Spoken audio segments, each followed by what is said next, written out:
Hello, welcome to the show. It's me, John Park. It's time for John Park's Workshop. Thank you for coming. What's happening? What's new? We've got crazy wind outside. This is an annual, fun annual event here in Southern California. We call the Santa Ana winds, and guess what? That is today's coupon code. Santa Ana will get you 90-mile-per-hour winds blowing everything which way and that, but it'll also get you 10% off in the Adafruit shop today. So that's our big news right there. Santa Ana, S-A-N-T-A dash Ana, Santa Ana. We don't pronounce the T, but you can, Santa Ana. That's fun too.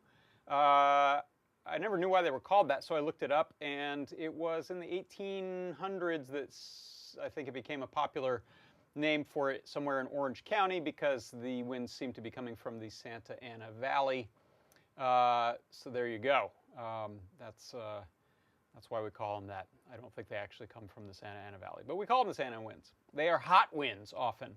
Bad thing about them is they are a contributor to forest fires, which is another problem here. But enough of that. Again, the reason I bring that up is you can go right over there to the Adafruit shop.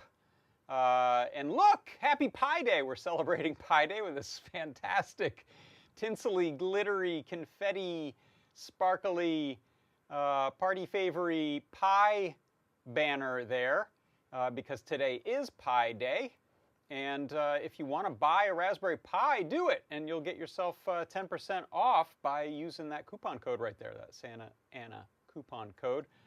Which you can't read that well when this is on the screen, so I'll get rid of that. Yeah, that's the coupon code. Use that. Buy some cool stuff. Hello to our chats. We've got some people over in the YouTube chat. Hello to Pi Hates Bad Guys, Gary T, Dave Odessa, Badagraf Avdalhagen, Johnny Bergdahl. Welcome, one and all. Also, if you're wondering where the chat's at, if you're over in Facebook or Twitch or some funny place like that and no one is chatting, that's probably because they're over here in our Discord. So you can head over to adafru.it/Discord, jump into our live broadcast chat channel, which you see right there. And we've got some nice Paul Cutler, Mike0451, Todd, Bot, Blitz City DIY, and Johnny is there again. Hello. JP sounds suspiciously close to JB, trying to steal my brand. Could be. Could be there's enough to go around. I don't know. We'll find out when the reckoning comes on the two initial nicknames. Anyway, that was weird enough right there. Also, hello, C. Grover. Nice to see you over there in the chat.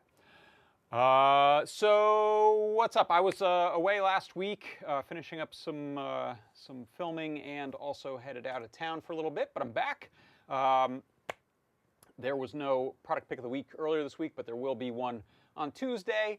And guess what? We have a AdaBox unboxing coming up.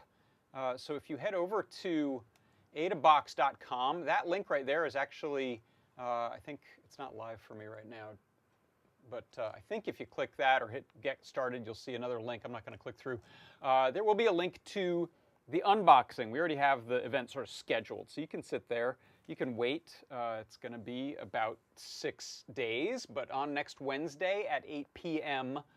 Eastern Time, that's the 20th of March, I will be doing an unboxing for the latest AdaBox. Hopefully you got yours.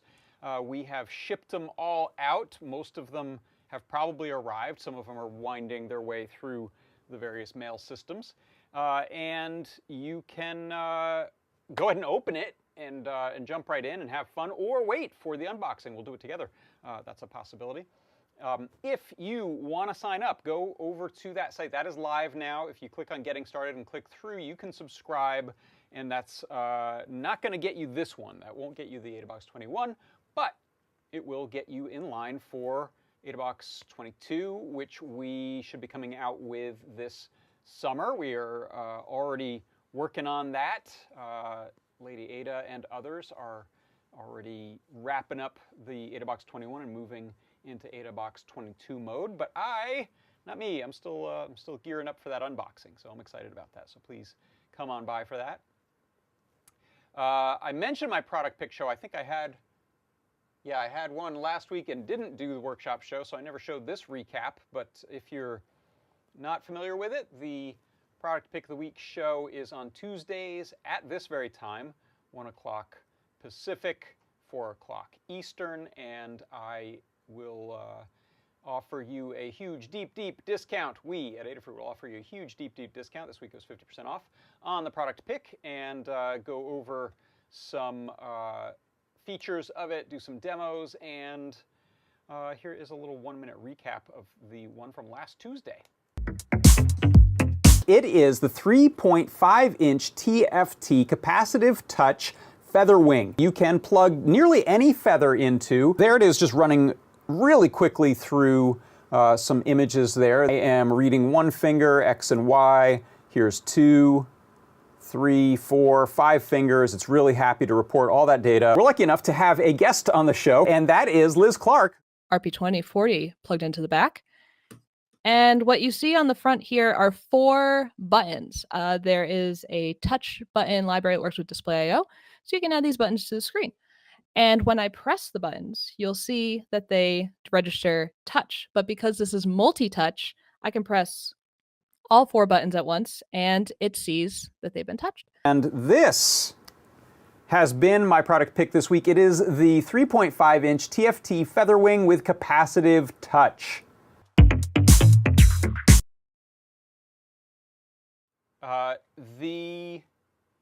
By the way, a couple things. The problem I was having with mine, remember I said I could show you the cap touch, I could show you the display, but I couldn't really do both at once. That problem has cropped up for some people, not all people, who have this display. We've seen some people asking about it in the forums, so we will look into it. And if you have an issue, head on over to the Adafruit forum and let us know, so we can try to figure out what the issues are there. You'll either see great touch coordinates coming up with the display lit up with images, or you'll see multiple odd hits going on. And so not sure yet what's going on there, but we will always take care of you. So if you head to the forums, you can get a bit of more info into our system, and then we will either figure out a software solution or a hardware solution. We're always good about returns. If you want to exchange it for something or return it, we'll excuse me, we'll take care of support stuff over in the forums, so let us know. Tyeth said, any chance you can get advance notice of product pick of the week and can start dropping cryptic clues on Thursday shows? Well, I do know in advance, quite a few weeks in advance, we work out what products we'll be doing, so we know we have enough in stock, and I can start prepping demos. So I'll consider ways that I can drop hints for you. That sounds fun. I like the idea. Thank you. Answering another question that I saw in the chat over in our Discord. Johnny Birdahl said, or not a question, a statement, and a sad face emoji. Can't get AdaBox in Sweden.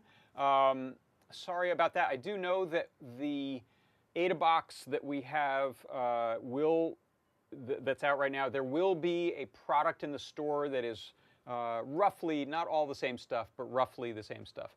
And thanks. Someone said microphone volume is low. I'm going to goose that up a little bit more than usual. I think I have it underneath a couple of layers of clothing there. Let me know if that is better. Yeah, I see it. Let me kick the main. And check, testing. Oh, that's weird. It is not. Hang on a second. I think it's not the right mic. Hold on. What is going on here? This claims to be. Hold on. I don't think it's using my real mic. I think it's using my computer mic. How about check, test? Okay. And did that change anything for that? I'm going to test by just walking over here and seeing if I keep talking, is that dying? Oh, no, it is this mic. Okay. I will kick the gain up even higher. Testing. Hey. Okay, good. We're getting close to 3 dB when I yell like that. Thank you. No, it is not on your end, Abaddis. Thanks everyone for piping up. It's always helpful, particularly with audio stuff. I have a couple meters flashing, but the difference between the level that I'm usually at and when it's a little bit quiet, it doesn't register for me visually too much. Did that change? Is it better now? Oh, much better, DJ Devin. Yeah, wow. Okay. I don't know where it was. I should wow that loud. Is it too loud? I'll come back off of it. Good for Starman. Okay, we're going to leave it right there. Thank you. So, yeah, like I think I was saying, the AdaBox that's out, we will have an item in the store that's kind of like a package that covers much of, not all of it, but much of it. And you won't get the free shipping with it like you do with the AdaBox. So that, unfortunately, I think is just a result of international shipping being way more expensive than it was a few years ago, and trickier with duties and import taxes and things like that. So apologies to people who can't get that. But if you can, if you're particularly in the continental United States or anywhere in the US, I suppose, think Canada. I think we've got Canadians doing it. In fact, I was just visiting a friend who I hadn't seen in a while, and he said, hey, I just suddenly got an AdaBox in the mail. I forgot I was subscribed to that, which I think we sent out emails to everyone to confirm their credit cards were, they still wanted it, and their credit cards were the proper ones. They could change them out. But my buddy said that, yeah, I probably got that email and ignored it. So. Okay, good. So, what else is happening here? Let's, now that we've got mic issues solved, I think, shouldn't get too cocky, let's dive into a CircuitPython Parsec. CircuitPython Parsec.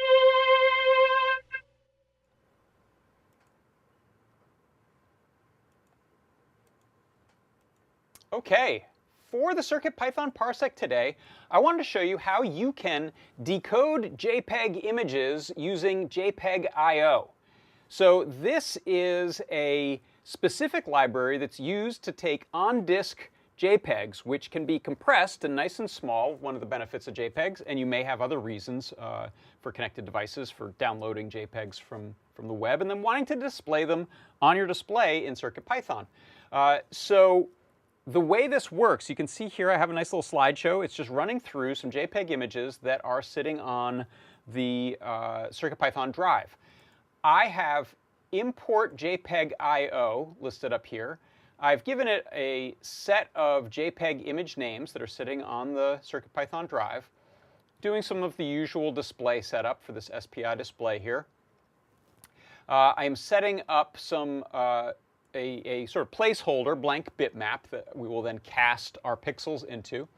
And then the key thing here is this function right here, which came from ToddBot. He has some cool JPEG code, and I grabbed this from there.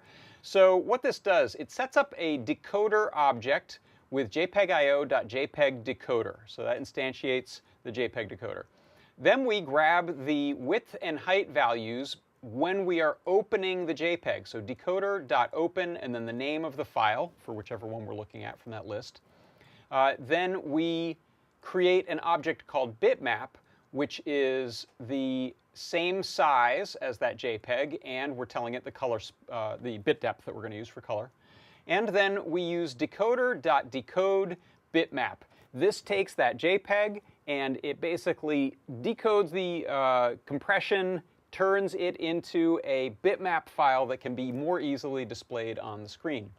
Then the rest of this is a nice little neat slideshow that's just grabbing that returned bitmap from the load JPEG to bitmap function. And then my main loop is just calling that slideshow so that every 3 seconds it updates. And so that is how you can use JPEG images in CircuitPython using JPEG.io. And that is your CircuitPython Parsec.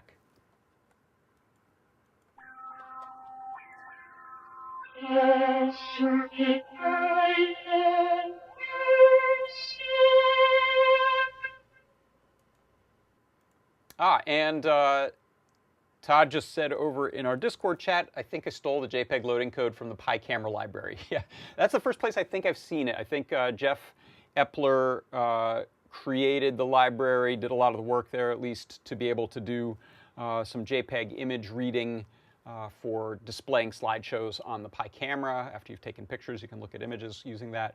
I believe Liz has some code for this as well in the AI image descriptor project, also a Memento PyCamera project. So this is some of the first uses I've seen of it, and it works nicely. You can see it's pretty snappy, and of course the benefit is that you can load a whole slew of JPEG files because they can be compressed down nice and small, but still get nice 16-bit color out of it when it gets unpacked essentially into the bitmap to put on screen, and then we replace it with the next one and the next one as we pull those out.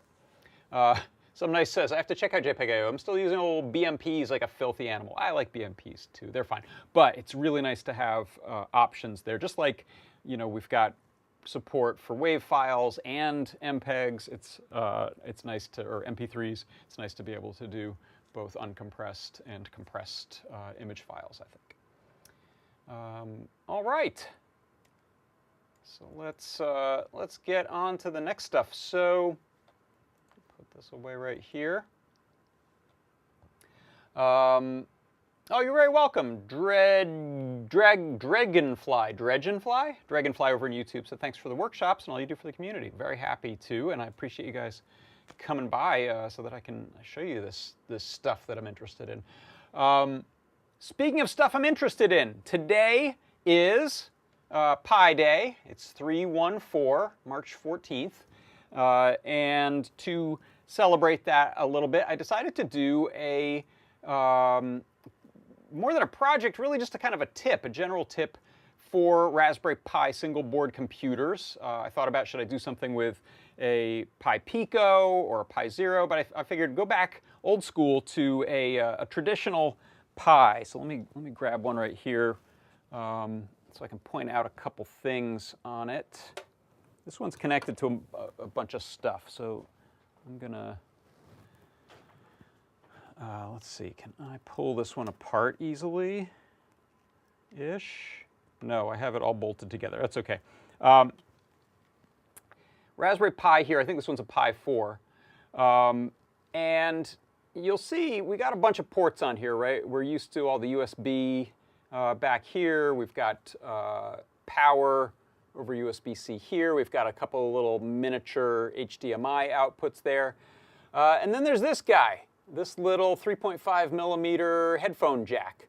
Well, the cool thing about that little 3.5 millimeter headphone jack is as of, I think, the Pi 2 through the Pi 4, that wasn't just a headphone jack. It's also a video output. So if you remember the original Pi, and I wish I could find an original Pi here. I think it's probably in a bin right up there, but I won't search right now. Original Raspberry Pi had a composite video output, a yellow RCA plug that you could plug it right into a TV with composite in, particularly your CRT TVs, like you see one back there.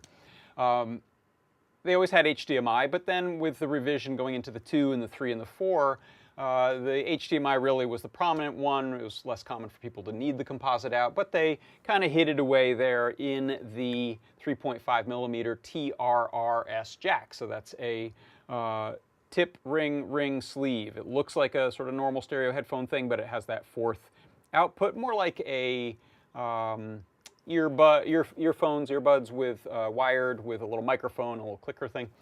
So that style of 4-conductor 3.5 millimeter, I think it's the tip, the farthest one out, is a composite video signal.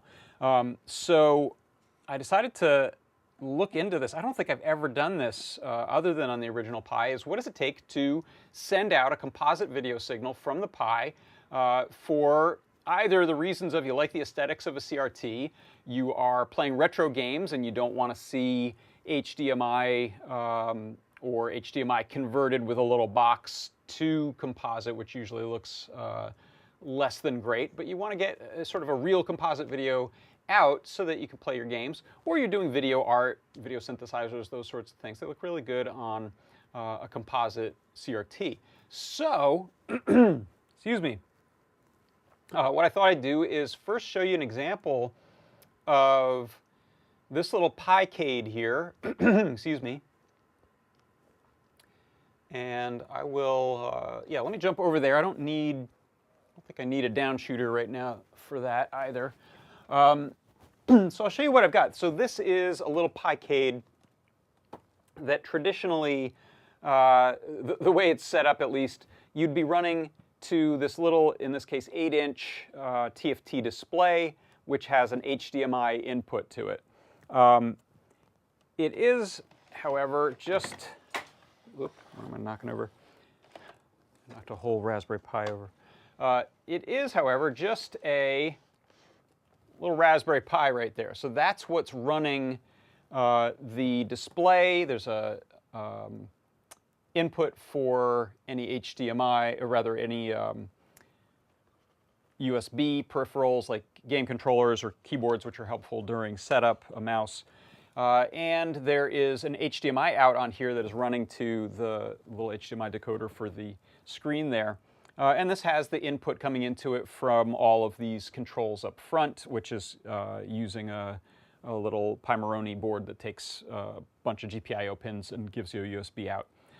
So what I've done here is I've reconfigured this to send out over the 3.5 millimeter jack there. And let me just see if I can zoom that camera in. It might be a little low, but let's see if I can.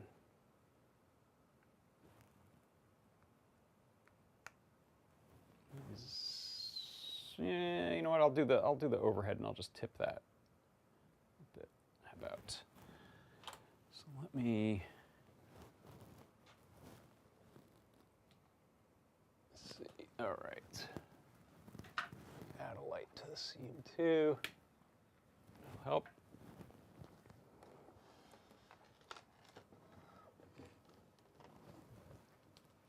Okay, so here we go. This is a better view of what's going on here.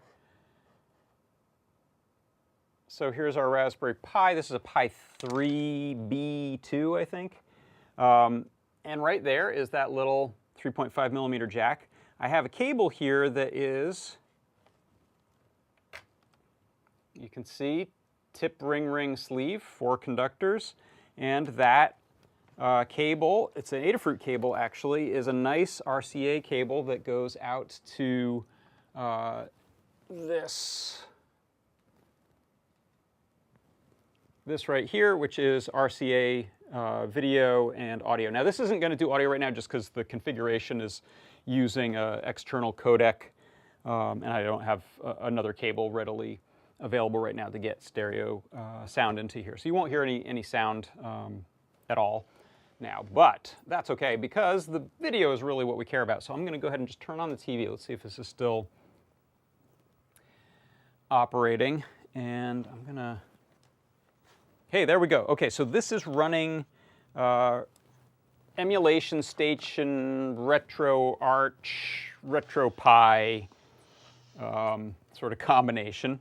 And it is basically the exact setup as when I was running it on the little screen here, but you can see this screen is blank, and my video is coming through on the TV.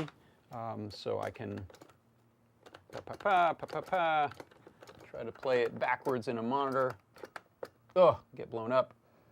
But it looks like you would expect, right? We have a nice looking...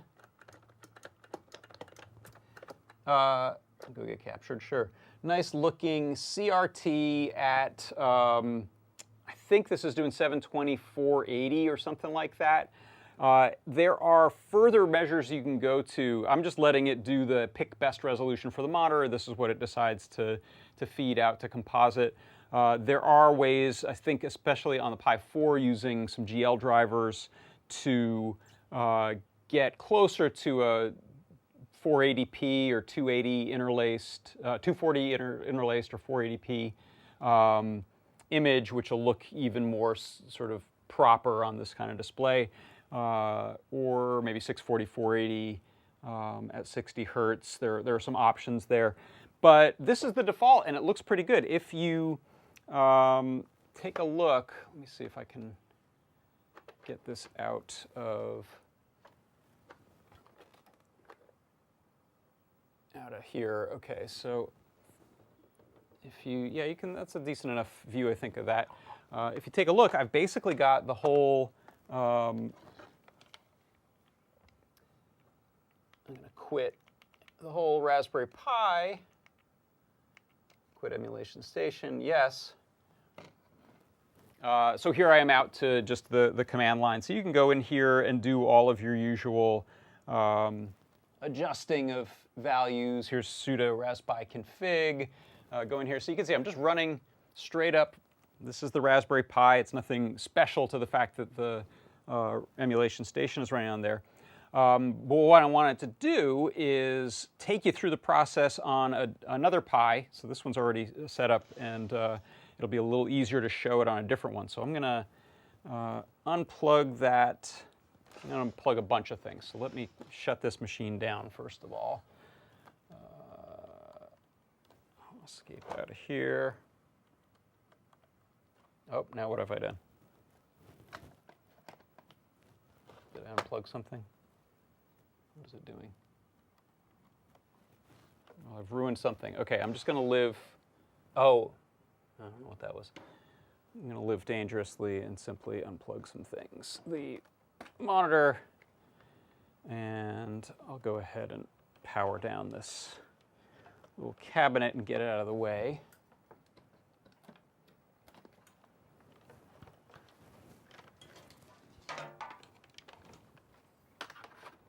And I'm going to also grab my keyboard and mouse out of there. And what this previously had was this little HDMI cable that I seem to have lost. It might be on the, oh, here it is. No, that's not it. It might be on that side of on the floor there. But this just ran the Pi to this display here. So it can be self-contained other than power. That's the only cable we'll need there. So I'll set this down off to the side. And we won't need this connection for a moment. I'm going to turn that monitor off, in fact. Let's go to this view here. Back out a bit. Okay, so I've got a little HDMI monitor here. And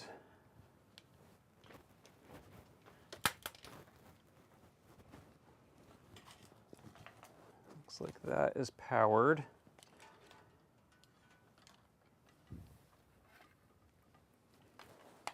Found that HDMI cable. All right. So here is a different Pi. It's just in a fancy case, but there is that same port right there. That just says AV on it, right? And you can see next door there is the HDMI. So what we're going to do is we're going to boot this up with HDMI connected to this monitor. And I will show you how simple it is to get this set up for TV output. Okay, so HDMI, yes. Monitor power, yes. I'm going to plug in this little mouse and keyboard. This is a nice little setup, by the way. This is also this is the official Raspberry Pi keyboard and mouse. We sell them in, I think, just in black. It also comes in white with red accents, but Adafruit store has those. And give that some power. Let's plug in this Raspberry Pi case. And try to get that in the screen as well. Okay, so this little Pi case has a snazzy power button.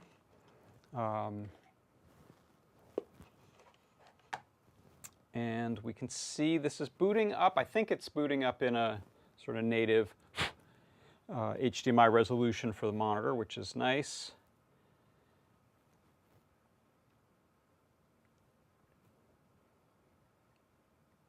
Okay, so what I can do is, from a command line, try to remember how to make that much bigger. Nope.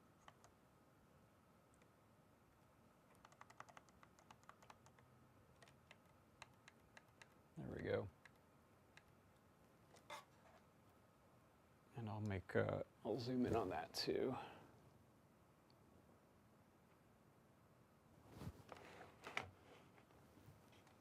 Sorry for the camera wobble. That's on kind of an unstable pole there. Stop wiggling. All right, just let it do its thing. So what we're going to do is look at the config.txt file that's in the boot directory of root. So if we do sudo nano boot config.txt, sudo is just because it doesn't want anyone but a root user to mess with this file for good reason. Nano is just a convenient text editor. So if I look at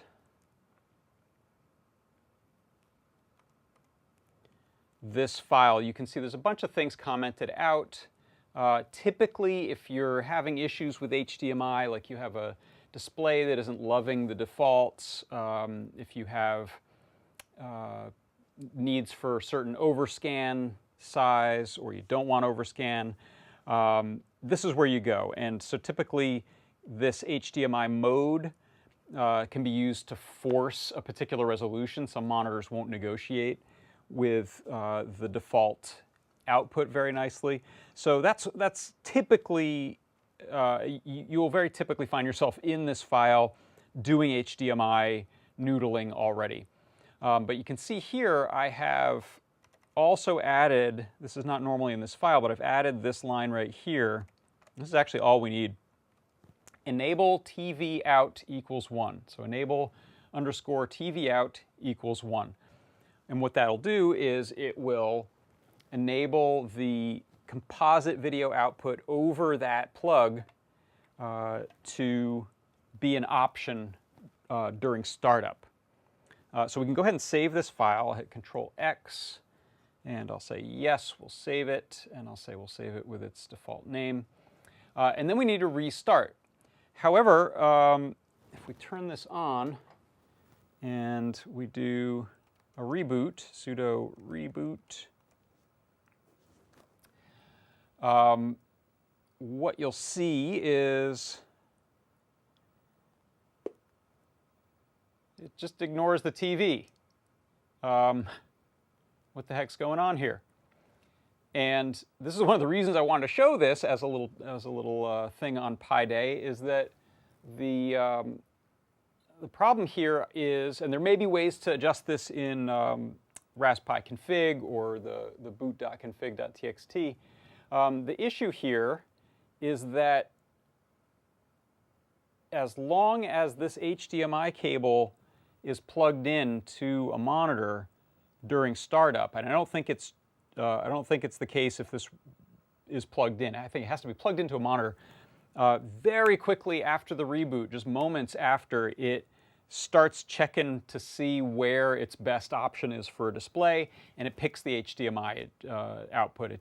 It wins that that negotiation. So what we'll do is same sort of thing. We'll do a reboot, do shutdown, reboot, and then I'm going to pull the HDMI cable,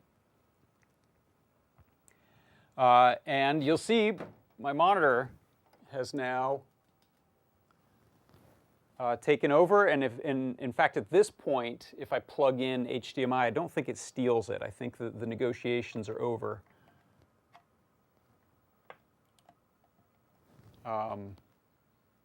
At least on a Pi 3. Pi 4, there are provisions for multiple outputs. Essentially, you can do 2 monitors at once. So there's a chance that one of the possibilities there is one of the HDMI outs and the composite out. But on Pi 3, it's just picked during startup by having TV out enabled and the HDMI not even available. We're all set. I'll leave that unplugged just so I don't confuse myself later. And now you can see I've got a nice big, huge display here on a CRT monitor. I know it's a little blown out on that screen there, but we can go to, let's say, the internet. This one happens to have, I don't think it had Wi-Fi on that particular Pi, but I've got a little dongle in the back there for Wi-Fi. And now we should be able to go to visit the World Wide Web. I'm not sure what it's waiting on.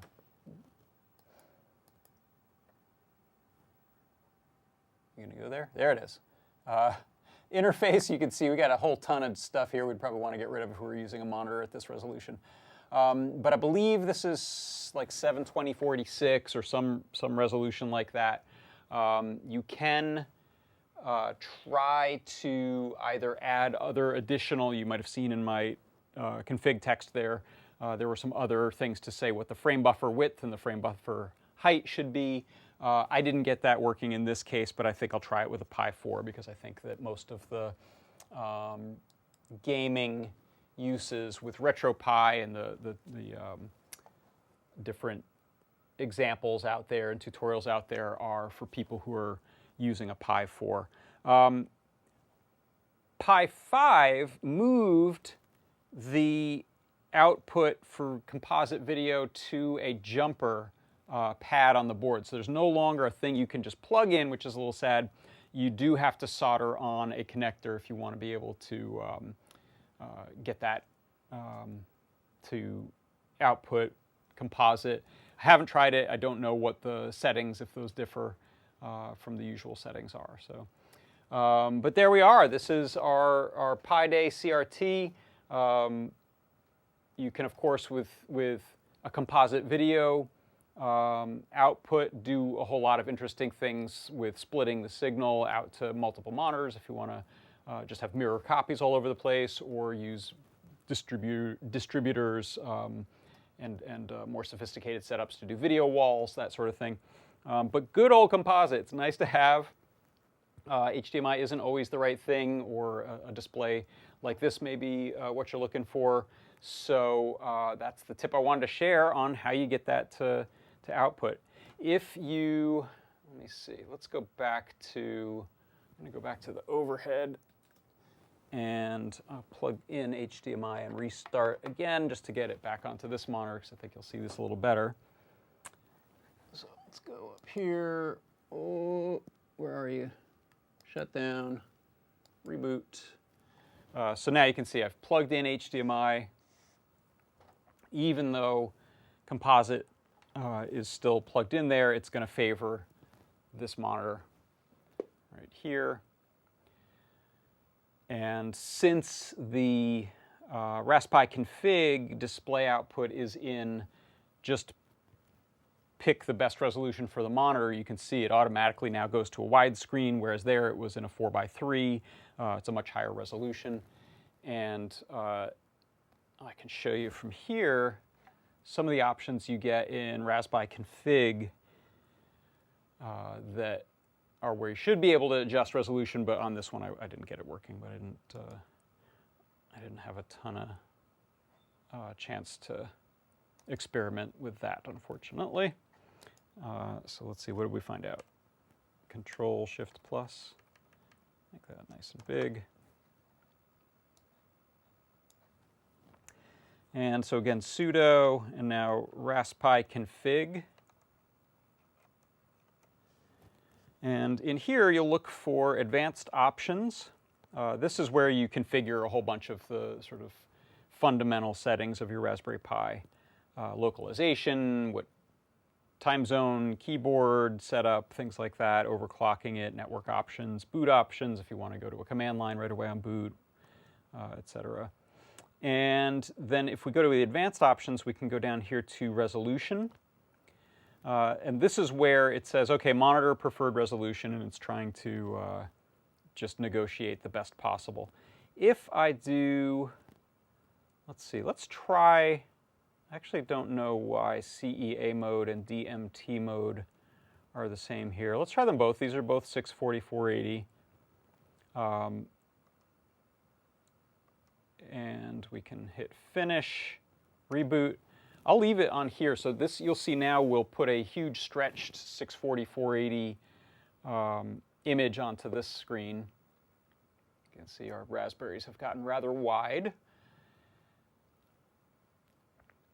You can also, in this, in the config text, actually, you can set up PAL versus NTSC, which is nice. So 50 hertz signal. I don't know if that would actually work if you're plugged into 60 cycle power or not, but there you can see I've got this 640, 480 image wildly stretched on here.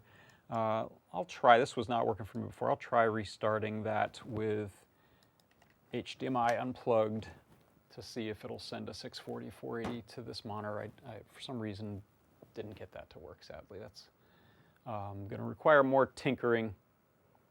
But yeah, it should have flipped over by now. So I think if I plug in this HDMI, you'll see that it didn't make the decision to go to, yeah, so that's not working. I don't know why. The other option for resolution that looked basically the same, I don't know if I've tried that one. Let's do it, resolution. Oops, advanced options, resolution. Why is it not?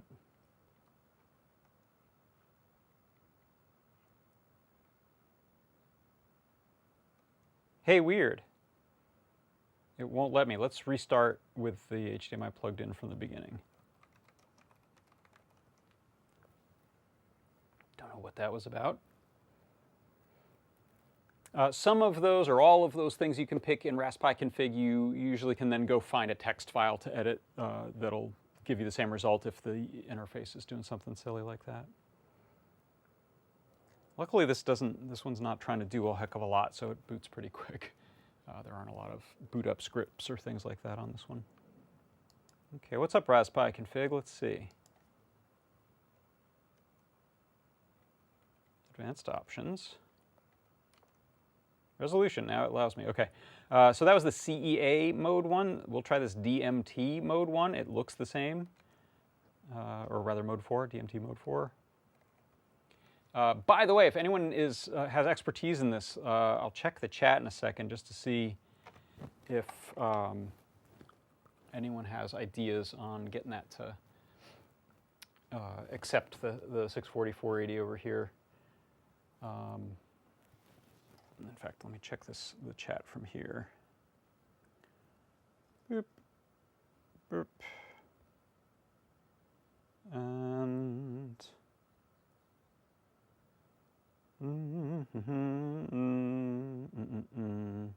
nope. Yeah, this is, Todd says, this little HDMI monitor is super cute next to this giant glowing tube. It's true. All right, yeah, so I don't know what's up with that, but there are, of course, a million options and possibilities on here for setup with video stuff, so there may just be other overlays and things that I have running that are taking precedence. And look, now there's fewer options available, so we can go back up to monitor preferred resolution. There may also be settings where you can pick resolutions that aren't just the listed ones. And we can restart, and this should now restart into here with a normal resolution, or we can go back there with the TV selected resolution. It could be that it's grabbing 640, 480. I actually don't know. Let's see. Actually, that'd be interesting if we can check that once it restarts on this this monitor. So let's do that. Let's we'll just do this one more time.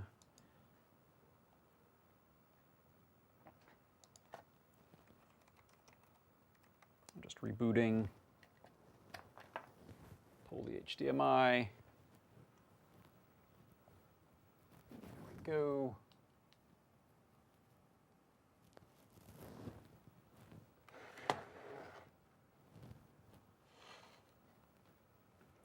I also don't know if I have a remote for this TV, so I'd love to lower the brightness on it and noodle with some of the settings, but I can't remember if I have a remote for that one. So let's see. Display, is there?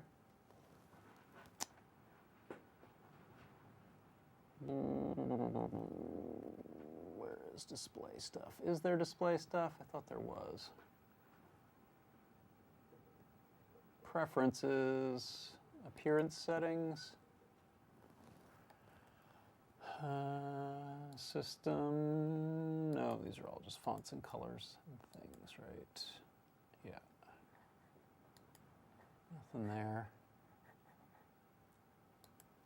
So here is the question for the chat. Does anyone know how you can ask the Pi what resolution it's actually currently set to? If you know the answer to that, or can search it real quick, let me know. I'd love to try that. Let's see what it thinks it's sending out.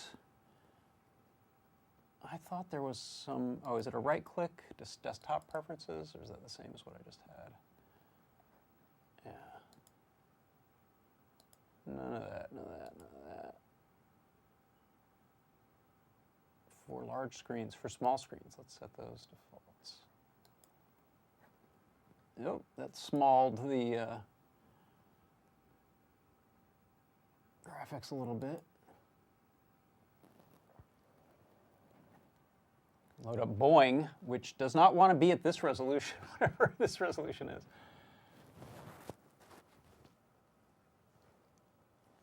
Oh, Johnny Bergdahl had a Sony Trinitron. Unfortunately, it died after 18 years. That is the sad thing with CRTs is each one that dies off, it's a bit of a pain to repair and rejuvenate. So they tend to be done for. I'm going to put this set to medium. Where was it? System. Yeah, go to medium screens. I can't see those very well. It's actually flickering more in real life than it is on that screen, which is funny. I don't know why, but I've got a little bit of a flicker here, and it's in. I guess it's just out of sync enough with my frame rate on the camera that you don't really see it there. I think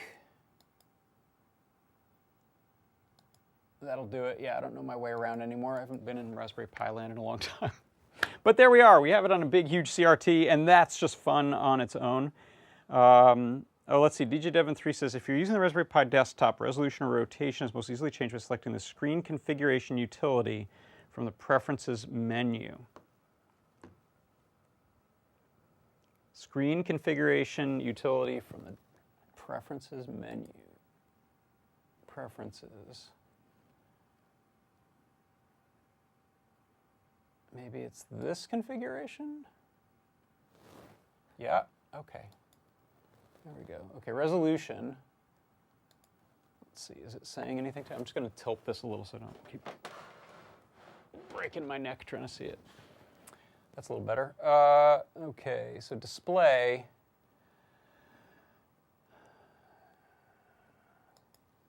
Set resolution. Okay, yeah, default 720, 480. So these are those same modes, or some of those same modes that we saw.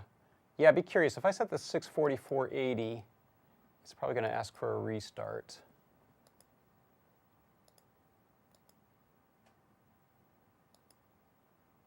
Let's do a restart. Reboot, yes. I suspect it's going to do the same thing as before, which is not recognize that. This screen doesn't like that resolution, I think. But we've always got our HDMI friend here to fall back on. These are super handy, by the way. These are also little Adafruit HDMI outs. I had some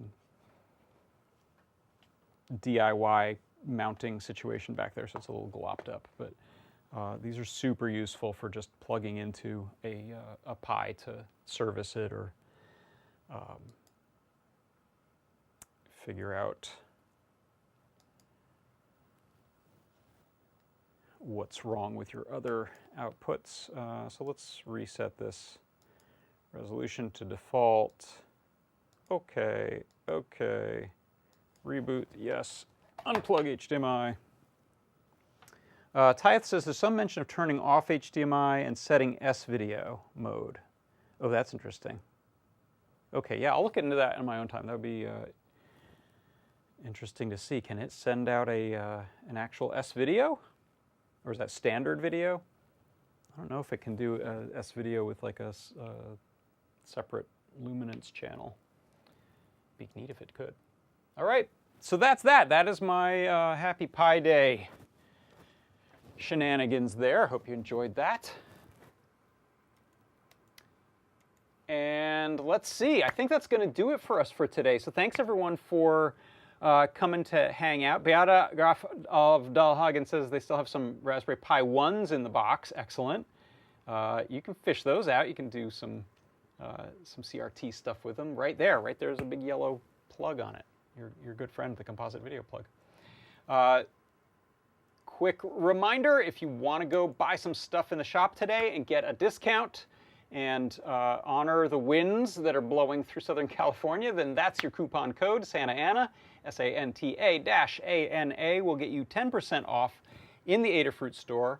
Also, don't forget, we've got the AdaBox unboxing happening on Wednesday, March 20th. That's in 6 days. It says right here, live in 6 days. And that'll be at 8 o'clock Eastern time, same time we normally have Ask an Engineer. It will be an Ask an Engineer takeover. But I believe Lamore and Phil will be hanging out in the chats, hanging out and answering questions if you have any, as much as the baby Ada will allow. Child Ada? I don't know if it's a baby anymore officially. But come on by. I'm excited for it. It's the return of AdaBox. Can you believe it? It's been a while. Just working out the rusty joints and getting it all ready. So I think that's going to do it. Thank you, everyone, for stopping by. I will see you on Tuesday for my next product pick of the week. I'll see you on Wednesday for AdaBox unboxing. For Adafruit Industries, I'm John Park. This has been John Park. Bye-bye-bye.